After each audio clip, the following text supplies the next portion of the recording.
Бәріне сәлем, құрметті достар. Бүгінгі видеода май басқан бауырды қалай емдейміз сол туралы айтатын боламын. Емді толықтай біліп шығу үшін видеоны соңына дейін қараңыз. Достар, статистикамды қарасам, тіркелмей қарайтындар 90% екен, ал тіркеліп қарайтындар аз-ақ пайыз.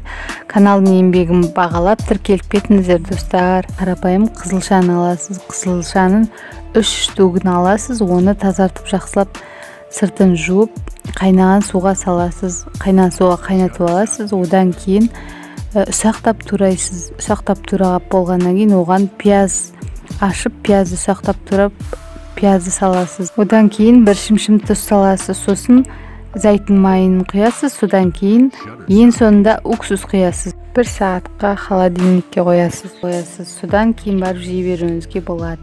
Бұл дайын салат май басқан бауырды емдейді және тазалайды. Және достар, мен бауыр туралы алдыңғы видеоларда шығарғанмын. Сұлы туралы видеоны қараңыз, сонда бауыр туралы айтылған. Видеоның соңына дейін қарағандарыңызға рахмет. Келесі видеолар комментариядағы айтылған видеоларды біртіндеп шығаратын боламын. Достар, сіздердің қолдауларыңызды күтемін. Сондықтан да лайк, комментария от души жазыңыздар және тіркелуді ұмытпаңыздар.